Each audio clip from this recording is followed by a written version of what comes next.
জুলাই 2024 সালে যে শ্রমিক ছাত্র জনতা গণ অভ্যুত্থানের নারকীয় আশুলিয়া স্মরণে আজকের এই অনুষ্ঠান আয়োজন করেছে বাংলাদেশ জাতীয়তাবাদী দল অর্থাৎ বিএনপি। প্রিয় ভাই ও বোনেরা, শুধু বিএনপি নয়, সারা বাংলাদেশের মানুষ আজকে সেই শহীদদের স্মরণ করছে, সেই যোদ্ধাদের স্মরণ করছে যারা এদেশের স্বাধীনতার জন্য, এদেশের মুক্তির জন্য, এদেশের মানুষের মুক্তির, বাক স্বাধীনতা, ব্যক্তি স্বাধীনতার জন্য, স্বৈরাচারী শাসন থেকে মুক্ত হওয়ার জন্য যারা আত্মাহুতি দিয়েছে। এই জুলাই এবং আগস্টে যারা নিজের জীবনকে বিলীন করে এদেশকে একটি স্বাধীন সার্বভৌম রাষ্ট্রকে ফিরে দিয়েছে, আজকে তাদের স্মরণে আমরা স্মরণ করছি, আমরা শ্রদ্ধা জানাচ্ছি সেই শহীদদের। 1971 সালের মুক্তিযুদ্ধে যারা এদেশকে স্বাধীন করেছিল এবং 24 সালের জুলাই আগস্টের অভ্যুত্থানে, গণ অভ্যুত্থানে, বিপ্লবের মাধ্যমে যেই ছাত্র জনতা এদেশের মানুষকে পুনরায় নতুন ভাবে স্বাধীনতার স্বাদ এনে দিয়েছে, আমরা সেই জুলাই যোদ্ধাদেরও আমরা স্মরণ করছি। ভাই বোনেরা, বিশ্বব্যাপী আমাদের এই বার্তা, বিএনপির বার্তা ছড়িয়ে দিতে চায় যে স্বৈরাচার কখনোই পৃথিবীর বুকে জগৎবল পাথর হয়ে বেশি দিন থাকতে পারে না। আপনারা জানেন, শেখ হাসিনা সরকার তার পুলিশ বাহিনী, তার রাজ বাহিনী, তার ছাত্রলীগ, যুবলীগ, আওয়ামী লীগ, গুন্ডা বাহিনী দিয়ে, হেলমেট লীগ দিয়ে এদেশের মানুষের নিরীহ ছাত্র ছাত্রী, শ্রমিক জনতার উপর নির্বিচারে গুলি করেছে, হত্যা করেছে।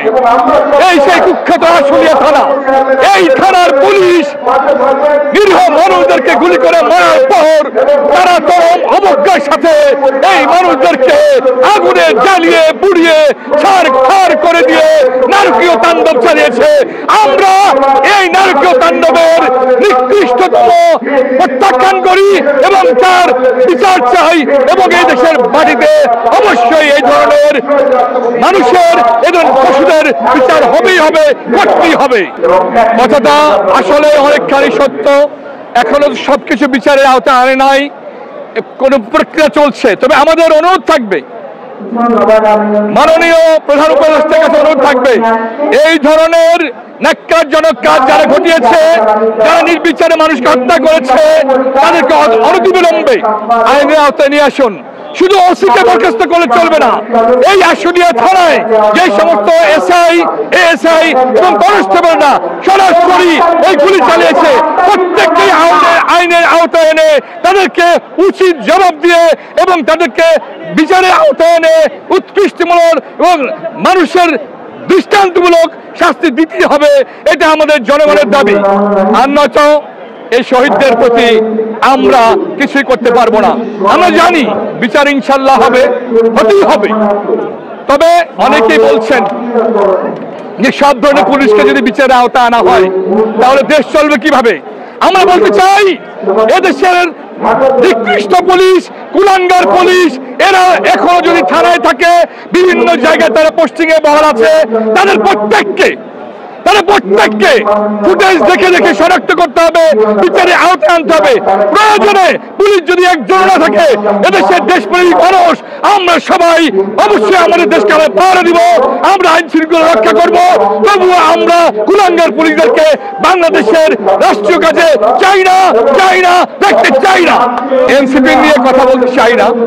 আপনারা জানেন, দীর্ঘ 17 বছর বিএনপি রাজপথে থেকে আন্দোলন করেছে, সংগ্রাম করেছে, জীবন দিয়েছে, গুম হয়েছে, আত্মাহুতি দিয়েছে, পঙ্গু হয়েছে, জেলখানায় গেছে, পরিবার ধ্বংস হয়ে গেছে, ব্যবসা বাণিজ্য ধ্বংস হয়ে গেছে, চাকরি বাকরি ধ্বংস হয়ে গেছে, আওয়ামী লীগ চরম অত্যাচার করেছে।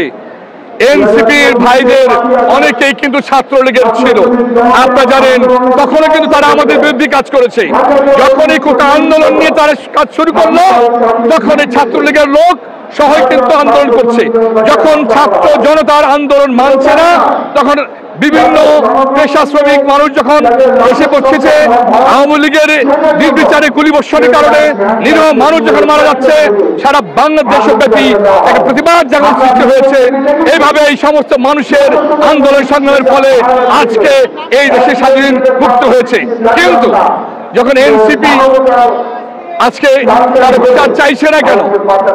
তারা চাইছে না, তারা চাইছে এই বিচারের নামে, সংস্কারের নামে এই দেশ থেকে পিছিয়ে দিতে, এবং তারা তাদের মতো মনের মতো এখন যা যা করছে আপনারা জানেন।